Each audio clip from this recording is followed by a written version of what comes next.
tanda-tanda tukang sihir, tukang dukun. Apalagi kebanyakan sebagian orang kalau berobat ingin cepat sembuh, datang kepada pengobatan klinik, pengobatan supranatural, pengobatan apa lagi namanya? Alternatif, ya.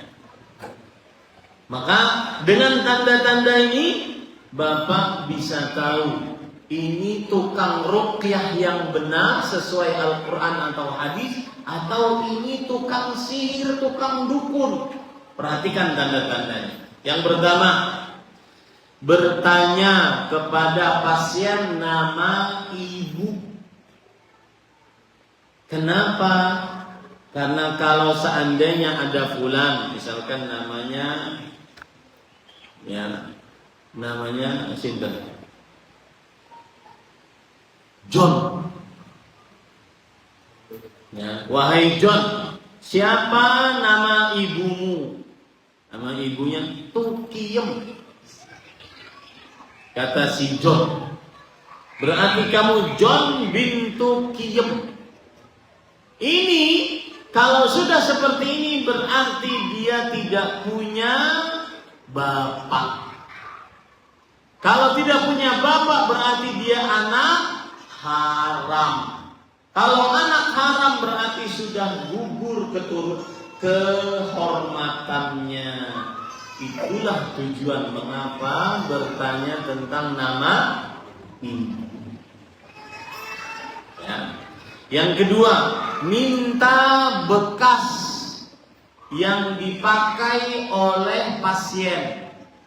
Oh, saya bisa mengobati ini penyakit. Coba datangkan celana dalamnya.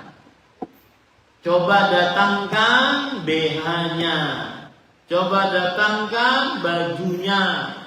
Minta bekas yang dipakai oleh pasien. Ini pasti sihir atau dukun. Yang ketiga, minta hewan tertentu untuk disembelih. Baik itu ayam atau hewan-hewan lainnya. Biasanya kalau dukun asli pakai shot, asli pakai shot, bukan pakai sin. Maka dia minta hewan memang untuk disajikan kepada jin, seperti ayam disembelihkan untuk jin. Ada yang dukun gadungan palsu, minta hewan untuk mempersulit pasien. Tujuannya adalah duit. Dan semua tukang sihir ujung-ujungnya duit. Dan itu dari mulai tukang sihir Fir'aun. Allah berfirman dalam Al-Quran, wa inna lana la'ajra wa in kunna nahnu ghalibin. Apakah kami akan dapat upah kalau menang melawan Musa? Jadi ujung-ujungnya duit. Makanya kalau ada pasien datang kepada tukang sihir, meskipun sebenarnya pasien ini tidak kena sihir, tidak punya masalah, dianggap punya masalah. Tidak boleh keluar rumah sampai dapat duitnya. Salah satu di antaranya ini, minta didatangkan hewan yang sulit. Kalau si pasien tidak bisa mendatangkan, maka saya bisa mendatangkan, tapi saya perlu kemenyan perlu duit. Contoh, suami kabur dari rumah, sudah 3 pekan tidak pulang. Datang dia ke Arraf apa Kahin? Arraf atau Kahin? Arraf. Wahai fulan, suami saya belum pulang ke rumah selama 3 pekan. Kata si Arraf, saya tahu di mana dia, dengan selingkuhannya yang mana. Tapi saya perlu hewan untuk disajikan kepada jin. Apa hewannya? Hewannya adalah kera tapi buta. bisa dicari kerak buta. Susah. Harus diperiksa satu-satu. Nah. Atau hewannya tikus. Wah, banyak tikus. Yatim. Tikus yatim berarti harus diketahui bapaknya meninggal kapan, umur si tikus berapa. Karena pengertian yatim adalah anak yang mati sebelum bapaknya, sebelum balik. Anak yang mati bapaknya dan dia sebelum balik. Nah, ini tujuannya untuk dukun palsu. Ya. Apalagi di zaman sekarang Pak, dukun palsu mudah. Kalau zaman dulu dukun asli, tukang sihir asli mengetahui akan hal gaib. Dengan misalkan jadi pasiennya, masuk ke rumah, monggo Pak, fulan, padahal belum pernah ketemu, sudah tahu namanya. Bapak berasal dari daerah ini kan? Karena dia dukun asli pakai sok. Kalau di zaman sekarang banyak dukun palsu gadungan. Tinggal teman dukun nyari pasien di desa sebelah sana. Nanti dia WhatsApp. Fulan, nanti ada pasienmu dari daerah ini, desa ini, namanya Fulan. Di WhatsApp. Datang. Monggo Fulan. Pasiennya kaget. Padahal dia dapat WhatsApp dari temannya. Jadi ada asisten dukun palsu. Nah, ini para ikhwan yang dirahmati Allah. Kemudian yang keempat, menulis rajah-rajah yang syirik dan kufur. Nah, ini saya ingin contohkan beberapa video ya Pak ya. Rajah-rajah dan kekufuran. Nah, sebentar. Perhatikan baik-baik.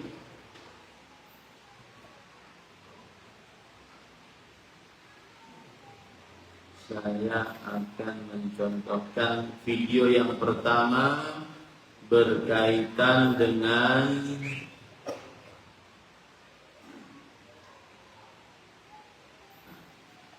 perhatikan, di Arab Saudi ada namanya Hayatul Amri bil Ma'ruf wa Nahi anil Munkar. Kalau kita bahasakan Indonesia, Komisi Amar Ma'ruf Nahi Munkar.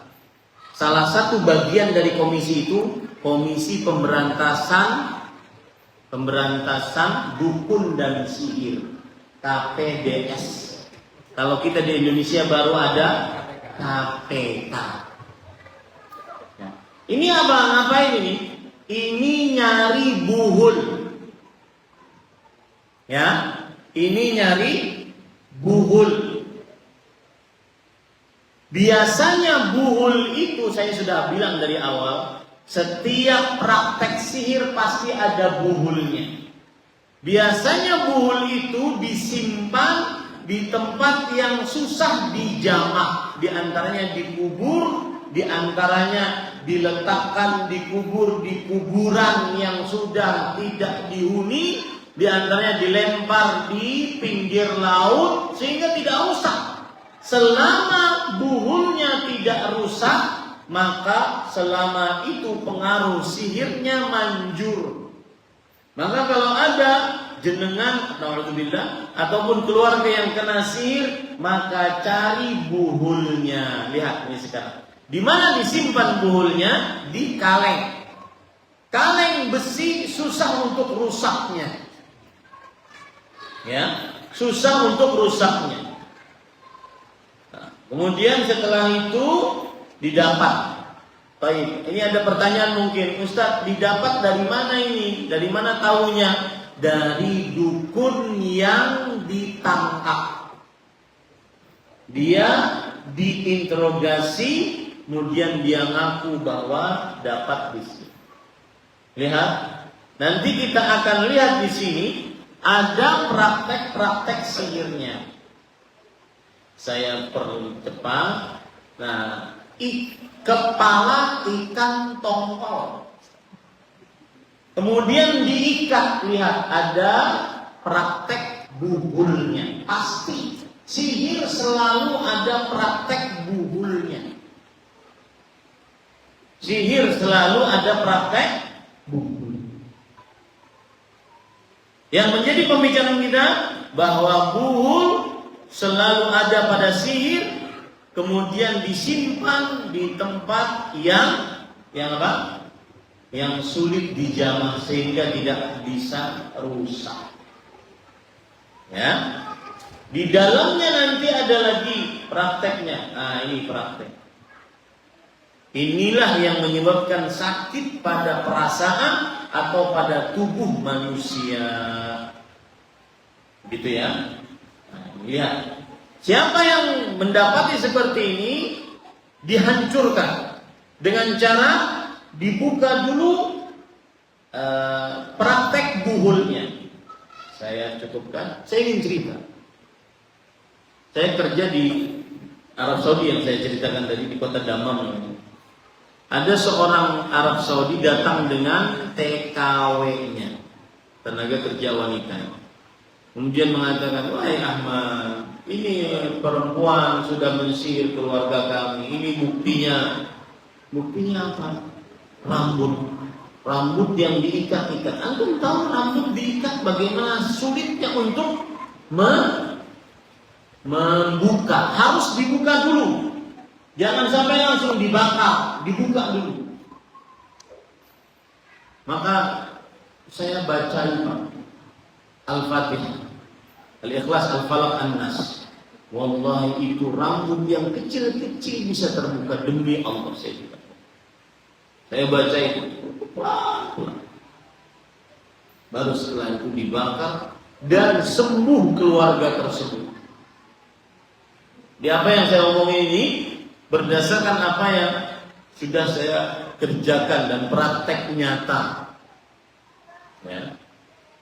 Ini satu. Kemudian contoh yang lain yang ingin saya berikan.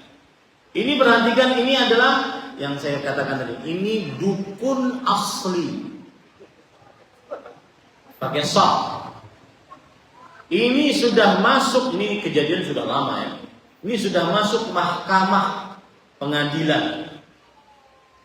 Kemudian dia diminta untuk mempraktekkan apa yang dia lakukan. Salah satu kehinaan orang ini mengabdi kepada jin dengan cara memukuli tubuhnya. Allah berfirman, "Wa man yuhinillah fama lahu min mukrim."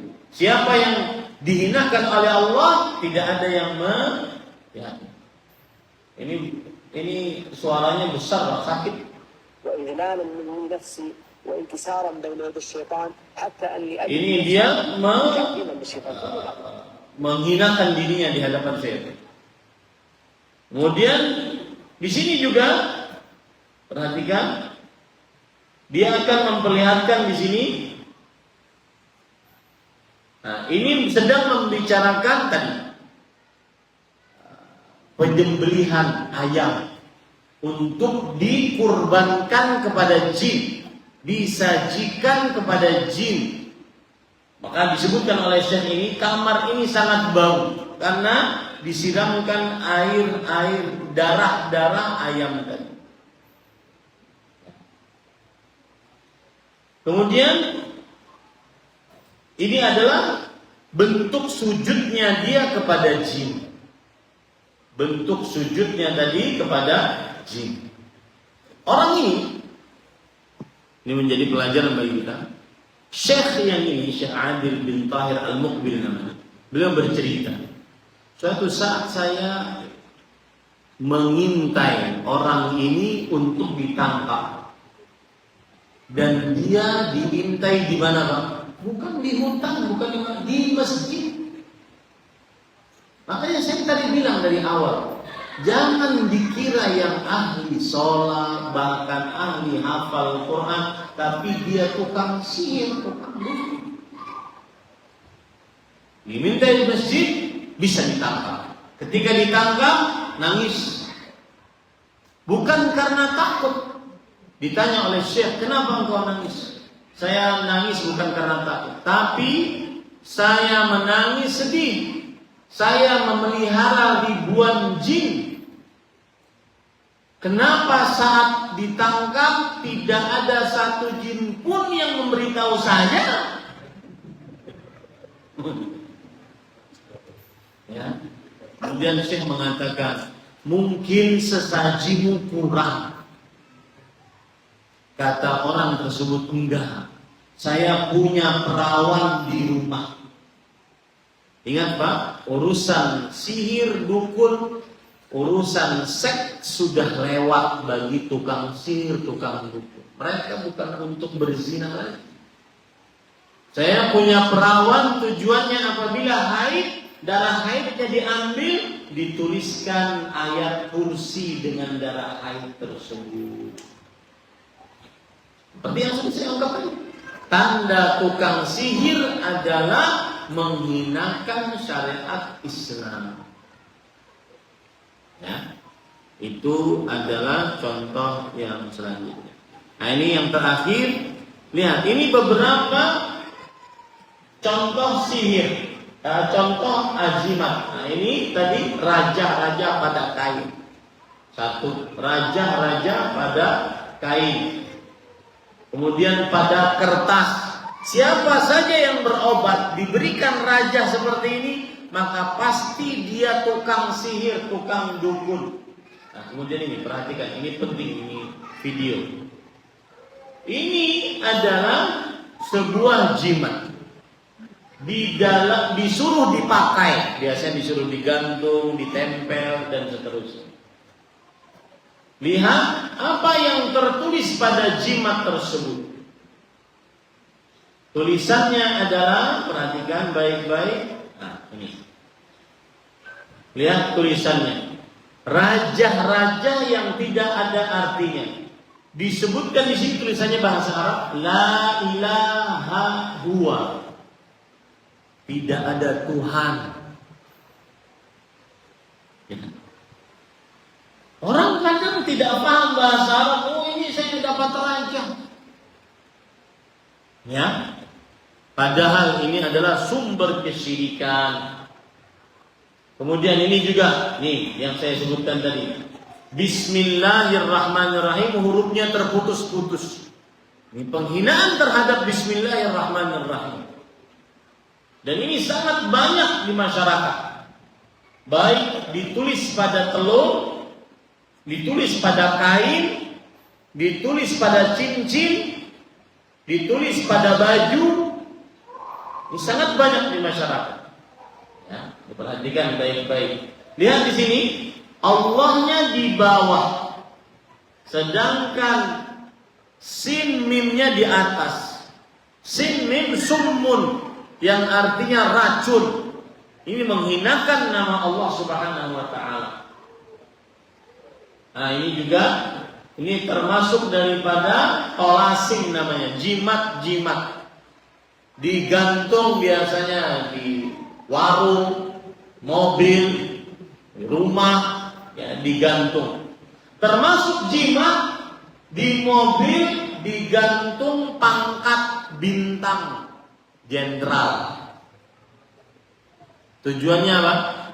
Kalau ada polisi mau menilang mobilnya, ini ada pangkatnya, ini berarti keluarga jenderal. Itu juga jimat. Orang bertauhid enggak seperti itu. Iya, banyak tuh saya lihat. Orang bertauhid bergantungnya kepada Allah, bukan kepada pangkat. Pernah lihat nggak Pak? Pernah. Tujuannya apa itu?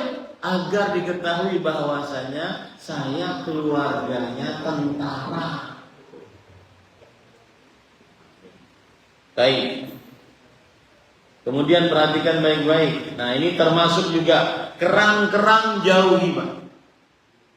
Ya, kerang-kerang itu termasuk yang mendatangkan jin dan setan. Cincin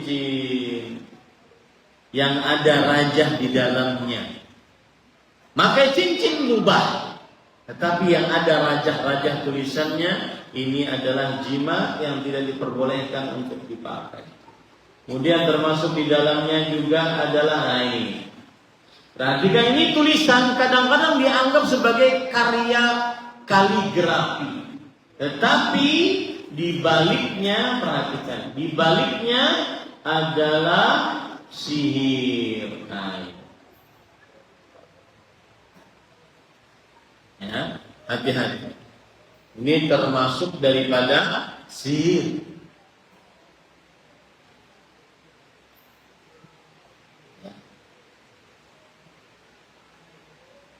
Nih, baju yang penuh dengan raja. Para perempuan, baju dipenuhi dengan raja.